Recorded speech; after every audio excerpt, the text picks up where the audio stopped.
Amen.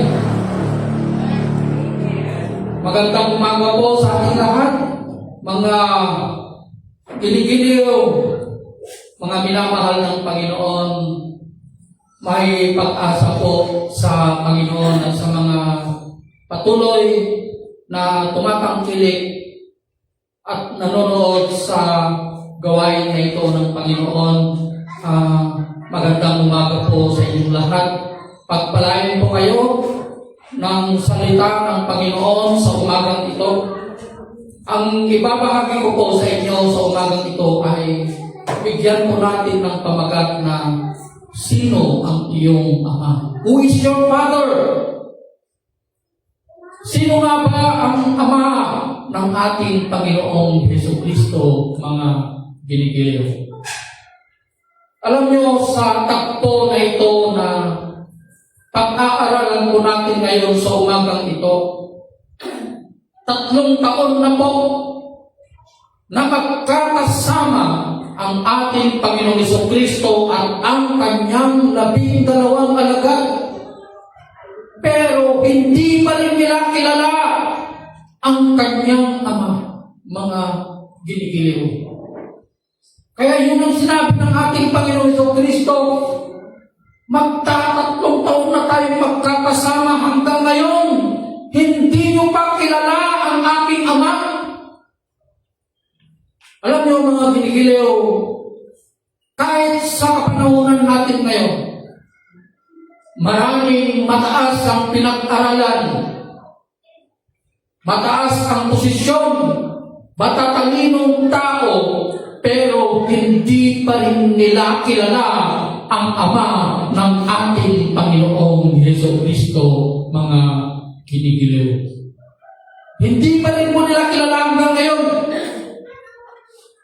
Kung sino ba yung mga nagdedeklara na sila ay matuwid, reliyosong tao, sila pa mismo ang hindi nakakakilala sa ating Panginoong Jesucristo, mga ginigiliw. Katulad po ng tagpo na ito, sa John 14:6, ito yung mga alagad ng ating Panginoong Jesucristo na kasama niya sa oras na yun. Ang sabi niya po dito sa 1:14, huwag mapagabag ang inyong kalooban. Sumampalataya kayo sa Diyos. Sumampalataya din kayo sa akin. Sabi niya po, sa bahay ng aking ama ay maraming silid. Kung hindi ito totoo, sasabihin ko ba sa inyong pupunta ko roon upang ipaghanda ko kayo ng inyong matitirhan. Sabi niya po mga ginigiliw. Praise God. May inilaan at inihanda ang Panginoon na silid, special na silid sa kanyang mga pinili, sa kanyang mga lingkod, mga ginigiliw. Alam niyo, ang sinabi dito ng ating Panginoon, hindi lang ito patungkol sa kanyang mga lagad, kundi para rin sa atin na nandito ngayon na inihahanda na ng Panginoon ang silid para sa atin sa kanyang kaharian, mga ginigiliw. Sino ang gustong tumira sa silid na yon, mga ginigiliw? Alam niyo, ang silid na yon, punong-puno ng kayamanan. Hindi ka na mamroblema ng pagkain. Yung hinahanap mo na kayamanan dito sa lupa, nandun na lahat. Wala nang kagutuman, wala nang problema. Di ba? Wala na po. Wala nang iyak. Kundi ang mararamdaman natin ay kagalakan, presensya na galing sa ating Panginoon, mga ginigiliw. At kapag naipaghanda ko na kayo ng matitirhan, ako'y babalik at isasama ko kayo upang kayo'y makapiling ko kung saan ako naroon. Praise God. Isasama daw tayo ng ating Panginoon. Yun ang mararanasan natin kapag tayo ay makipag-isa sa ating Panginoong Jesucristo, mga kinikiliw. Sapagkat ang kanyang presensya, mga kinikiliw, dala-dala po natin ang kanyang presensya, ang kanyang kagalakan, mga kinikiliw. Alam niyo bang ibig sabihin ng joy? Yung sino ang nakaranas na ng kagalakan dito? Amen. I-explain ko sa inyo kung anong pagkakaiba ng masaya at kagalakan. Ang masaya kasi, nagkaroon ka ng bagong sasakyan. Masaya yun. Grabe yung masaya. Masaya ka, di ba? Or nagkaroon ka ng bagong bahay. Masaya yun. Bagong damit. Masaya yun. Pero iba yung kagalakan na galing sa Panginoon. Yung kagalakan, yung joy, yung nararamdaman mo na yung puso mo umaapaw ng saya, maiiyak ka sa sobrang saya. Yung ang ibig sabihin ng presensya ng Panginoon, yun ang ibig sabihin ng kagalakan, joy that comes from God, from Jesus Christ, mga ginigiliw. Magkaiba po yung kagalakan na galing sa Panginoon. Mga ginigiliw, ikaw ay aawit, ikaw ay luluhod, ikaw ay iiyak. Sa presensya ng Panginoon, yun ang mararamdaman mo kapag maranasan mo ang kagalakan na galing sa Panginoon, mga ginigiliw. Sabi niya dito, alam na ninyo ang daan patungo sa pupuntahan ko. Alam na ninyo ang daan, sabi niya. Kaya, alam niyo, ang sabi ni Tomas, no? Panginoon, hindi po namin alam kung saan kayo pupunta, paano namin malalaman ang daan, sabi niya. Hindi pa niya alam ang daan. Kahit sa kapanahonan natin, marami pa rin ang hindi nakakaalam ang daan, mga ginigiliw. Ano nga ba yung daan na sinasabi dito ng Panginoon? Ang daan na binabanggit dito ng ating Panginoon Jesucristo ay walang iba kundi ang kanyang pagkakatawang tao bilang isang Diyos, bilang salita, mga ginigiliw. Kaya sinabi niya, I am the way, ako ang daan. Sabi niya po, mga ginigiliw. Diba? Kasi alam niyo ang sinasabi dito, ang maling katotohanan. Alam niyo ang ibig sabihin ng maling katotohanan, yun ay walang katotohanan, mga ginigiliw. No? Yun ang sinasabi niya, no? Kaya sinabi niya dito na kapag mali ang katotohanan, na kilala mo na mali yung katotohanan na pagkakalam mo, yan ay magiging mali na rin ang katotohanan na malalaman mo, mga ginigiliw. Kaya sabi niya dito, sumagot si Jesus, ako ang daan, I am the way, sabi niya po. Siya ang tagapamagitan, siya ang nagkatawang tao na Diyos, mga ginigiliw. No? Alam niyo, kaya nga paulit-ulit ko itong sinasabi, pinapadaan ko ito sa magandang halimbawa pag-explain sa inyo para maintindihan niyo, mga ginigiliw. Kasi kung Diyos na bumaba ang ating Panginoong Jesucristo, alam niyo, wala tayong kaligtasan. Mamamatay tayo. Yung Diyos, yung pagka-Diyos niya, yung pagkabanal niya, hindi mo siya makikita, mamamatay ka agad. Lahat ng makakakita sa Diyos, mabubulag at mamamatay. Kaya, ang tanging paraan ng Diyos upang iparanas niya yung kanyang pagmamahal sa atin na sobrang marumi at makasalanan, nagkatawang tao siya sa pamamagitan ng ating Panginoong Jesucristo. Naging tao siya. Bakit siya naging tao? Upang makaabot tayo sa Kanya. Upang malapitan natin siya. Di ba? Malapitan po natin siya. Kaya, ang Kanyang pagiging tao, kaya siya tinawag na anak, bugtong na anak, yung Kanyang pagiging tao, yung ang naging tulay natin upang makarating tayo sa Kanyang Ama, mga ginigiliw. Diba? Kasi kung Ama siya na bumaba, Diyos siya bumaba, hindi tayo karapat-dapat na humarap sa Kanya. Wala tayong, hindi, we are all fall short under the standards of God. Dahil ang tao, sobrang marumi at makasalanan mga ginigiliw. No? Kaya dito sabi niya muli, ako ang daan, ang katotohanan at ang buhay. Walang makakapunta sa Ama kundi sa pamamagitan ko, sabi niya. Walang makakapunta sa Ama kundi sa pamamagitan ko, sabi niya, mga ginigiliw. Anong ibig sabihin dito ng ating Panginoon sa Kristo? Ang relihiyon na may Diyos,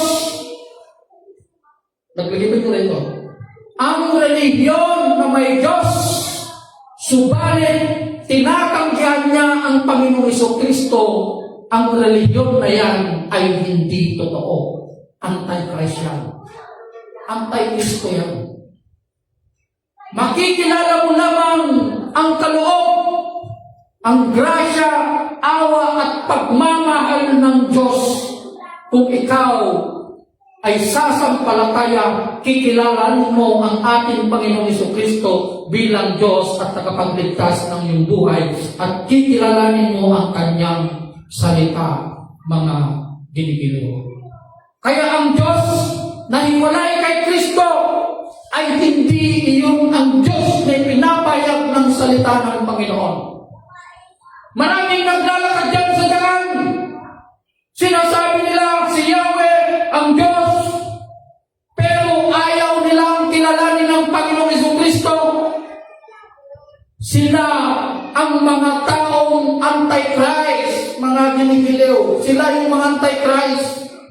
Kaya yun ang sinasabi ko, ang Diyos na hiwalay kay Kristo, yun ang Diyos na hindi ipinapahayag ng salita ng Panginoon, mga ginigiliw. Opo. Kaya, maiintindihan mo lamang ang kabanalan ng Diyos. No? The deity of God. Kung kikilalanin mo ang ating Panginoong Kristo at kikilalanin mo ang Kanyang salita. Kaya kung gusto mong makilala, magkaroon ng relasyon, pakikipagtagpo sa ating Panginoong Kristo, nandito ang Kanyang salita. Ipapakilala niya ang Kanyang pagka-Diyos, ang Kanyang katangian bilang Diyos, mga pinigiliw. Alam niyo yung isang, kung natatandaan niyo si Nicodemus, isang abogado ng Israel, mga pinigiliw. No? Itong abogado ng Israel na ito na tagapagturo ng kautusan, na-share ko na ito. Pero another revelation, yung hindi na maintindihan ng born again, di ba? Habang nag-uusap sila, andun sa John 3:16, nag-uusap siya. Sabi ng ating Panginoon Kristo sa Kanya, ganyan lamang ang pag-ibig ng Diyos ang sanlibutan. Hindi maintindihan ng abogado ito kung anong ibig sabihin ng sanlibutan. Bakit kaya hindi niya sinabi na kayo na lamang ang pag-ibig ng Diyos sa mga Israelita, sa mga Hudyo? Kasi sila ang bayan ng Diyos, di ba? They are the chosen people. Sila ang pinili ng Diyos. Pero iba ang sinasabi ng Kristo na ito. Gayon na lamang ang pag-ibig ng Diyos ng sanlibutan. Ang sanlibutan kasi lahat ng tao dito sa mundo. Ibinigay niya ang kanyang buntong na anak. Na sino mang sumampalataya sa Kanya ay magkaroon ng buhay na walang sino man yung buntong na anak ng Diyos na sinasabi ng Kristo na ito. Sabi, hindi na nagkakaroon sila ng closure sa kanilang pag-uusap na yung sino kaya yung bugtong na anak na ito?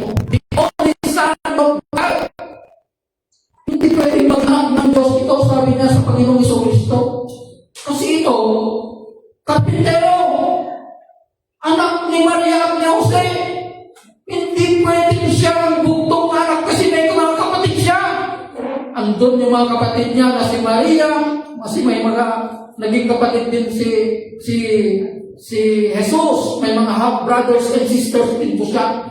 Diba? Si Santiago, naging kapatid din ng ating Panginoong Jesucristo. Marami din siya mga half brothers and sisters, mga dinigiliw.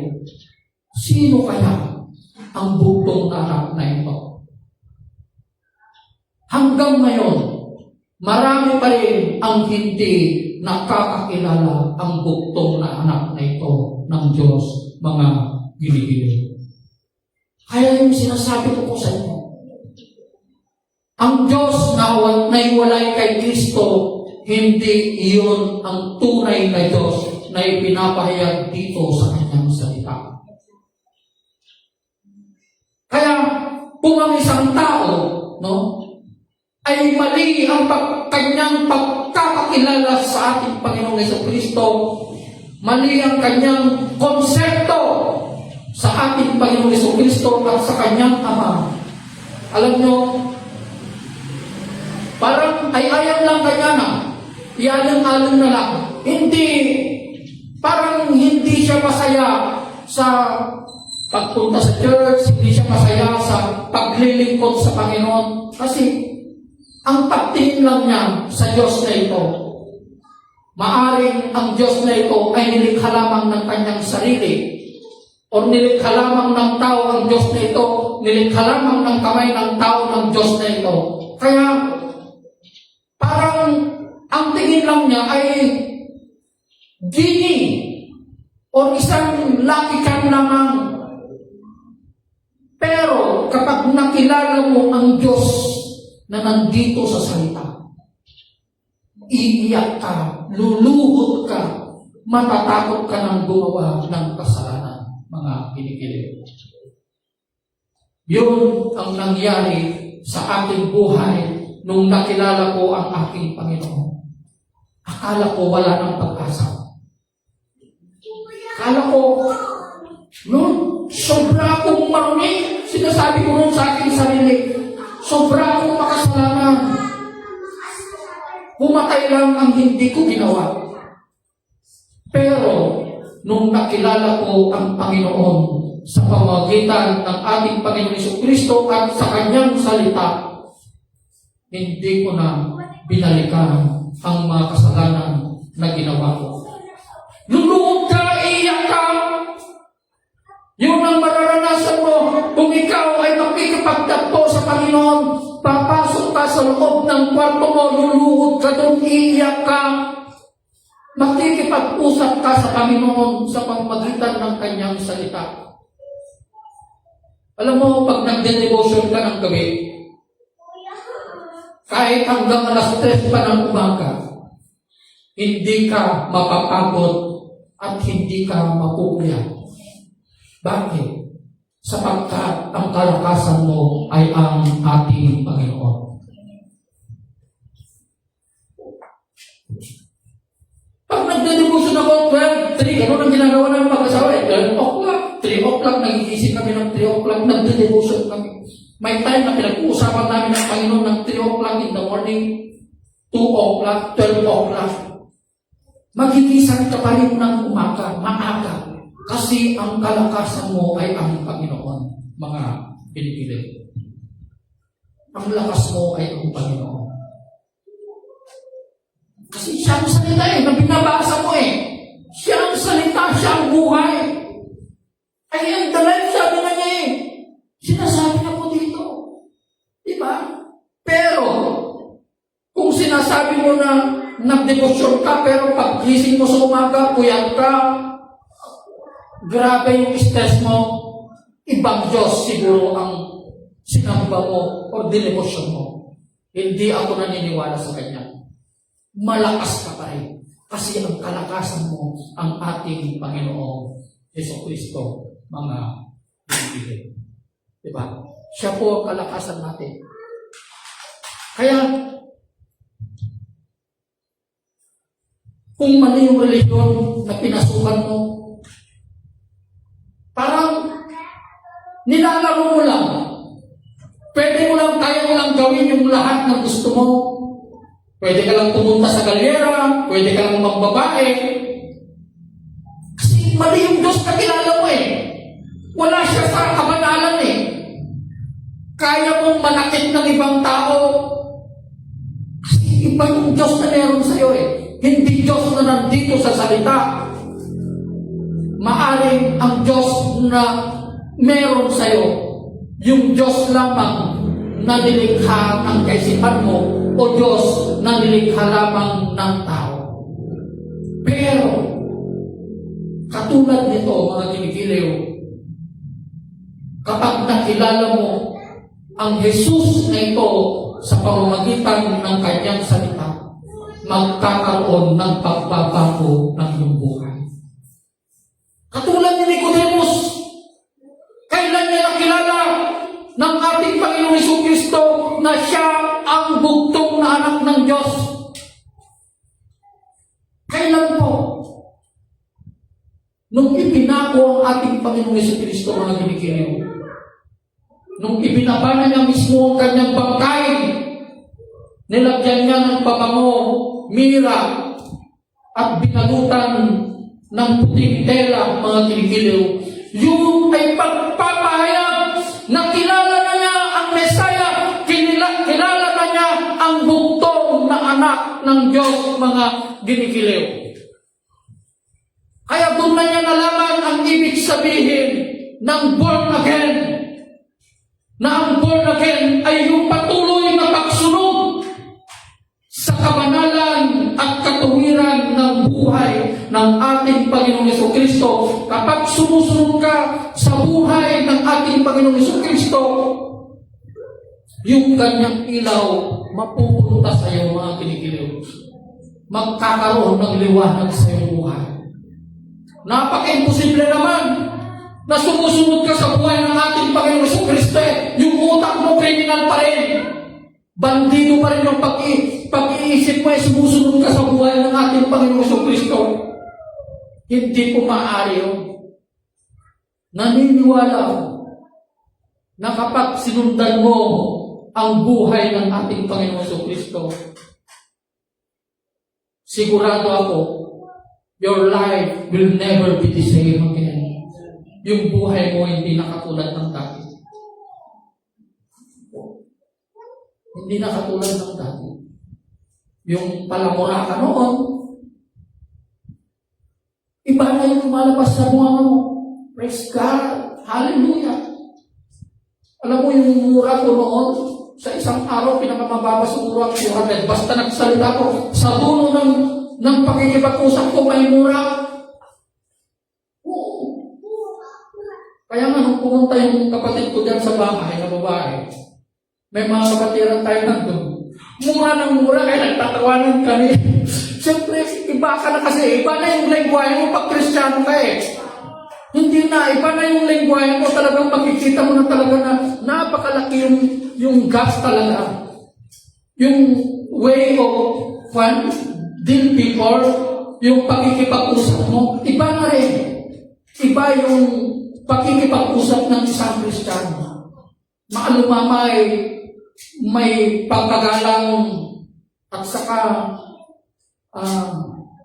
anong tawag doon? May pagpapakumbaba, mapagparaya. Yun ang isang ugali ng Kristiyano. Pero kung wala ang mga ganon na pag-ugali, the fruit of the Holy Spirit na sinasabi sa 22-23, Galatians 5:22-23, ibig sabihin, hindi mo pa kilala ang Panginoong Jesucristo sa buhay mo. Kaya, kung gusto mong makilala ang Diyos, katulad ng mga lagad na ito ng ating Panginoong Jesucristo, ipakita mo sa amin ang iyong Ama, sabi ni Felipe, at masisiyahan na kami. Ano ka ba naman, Felipe? Sabi ng ating Panginoong Jesucristo, 3 taon na tayong magkasama, hindi mo pa kilala ang aking Ama? Ako at ang Ama ay iisa. Kaya nga tinawag na anak eh. Kaya capital letter yung anak. Na yung anak na ito ay tao. Pinapatungkol niya yung anak na ito sa isang tao na nagkatawang, Diyos na nagkatawang tao. Mga ginigilew. Opo.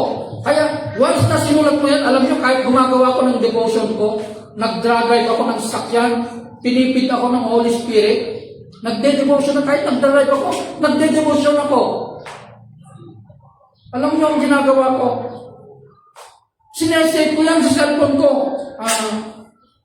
Ginagawa ko ng message. Pag gumagawa po ako ng gumagawa po ako ng mensahe mga ginigilew, no? Alam niyo kahit sa notebook ko, capital letter ang pangalan ng God, Lord, Jesus. I-capitalize mo lahat yan. Kinakapital mo yan. Kahit sa cellphone lang, kinakapital mo yan. Iyon ay paggalang sa Diyos. Opo, paggalang mo sa ating Panginoon Jesucristo, hindi mo pwedeng gawin na small letter yung God, God bless you, hindi po.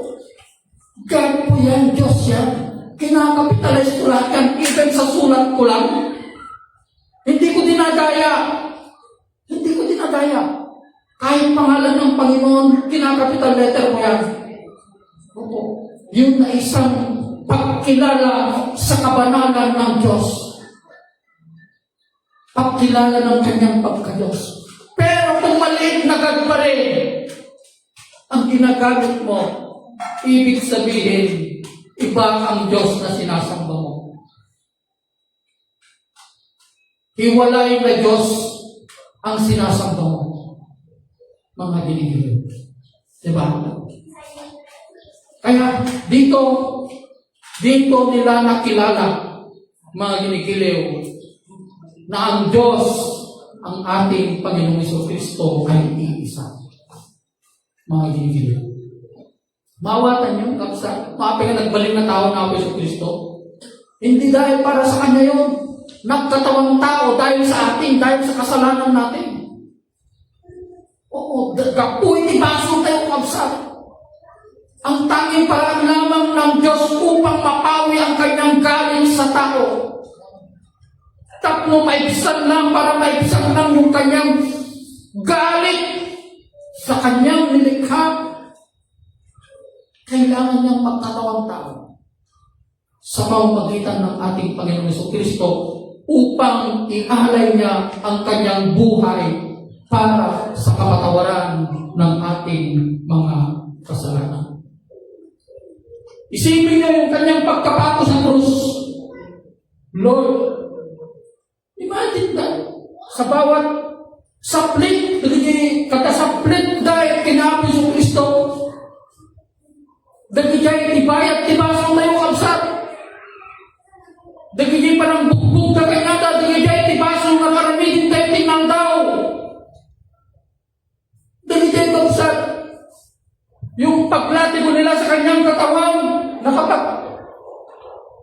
nuguyudan da di kalaki ko kapsat, sumurot di dilasag na. Ang kapilang tamang konsensya ng karamit tinakis. Hindi ka pa yung ba nakokonsensya? Diba? Lord, grabe naman ang ginawa mo. Maiiyak ka. Yung iyak na yung mapapalitan ng kagalakan.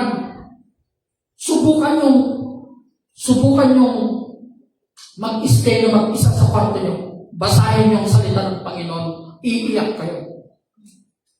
May time na habang binabasa ko, consider yourself every time na binasa mo ang salita ng Panginoon. You are part of the story. Hindi ka pwedeng basahin mo ito, hiwalay ka sa istorya. Laglagi kong dahil ang nanonood dyan, dahil ito yung nabinasan. Makipagpatang ka dito eh. You are one of the characters of the story. May sakan kadagiti characters istorya dito eh. No binasan dahil ito yung nasa ukapsan. Habang nagdinegosyo ka, ganun po. Pag binabasa ko yan, umiiyak na ako. Hindi ko na namamalayan na nahuhulog na yung mga luha ko. Lalo na pag pupunta ka na yung lugar na kung saan talagang binugbog nila, dinuraan nila ang mukha ng ating Panginoon Jesucristo. Sa mga ganun na kahirap na ginawa po nila, yung mga kasalanan na ginagawa ko. Kaya naiiyak po ako habang binabasa ko ang salita ng Panginoon. Lord, grabe naman ang ginawa mo sa akin. Grabe naman. Grabe naman yung pagmamahal ko sa pagmamahal mo sa akin, ibinigay mo yung buhay mo para sa akin. Diba? Pero kung hindi mo binabasa yung salita ng Panginoon, hindi mo mararanasan ang pagkikipagtagpo sa ating Panginoon sa Kristo at hindi mo rin makikilala ang kanyang ama mga ginibigay. Magandang umaga po sa ating lahat. Pagpalain po tayo ng ating Panginoon.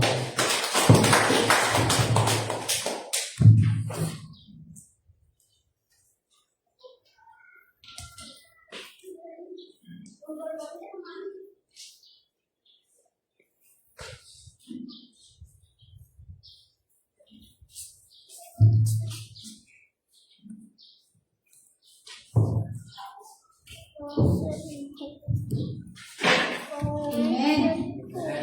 Praise God. Napakaganda po yung mensahe ng ating Panginoon. Meron lang po ako gusto i-point out doon na kilala mo ba ang iyong ama? Diba? Kilala mo ba ang iyong ama?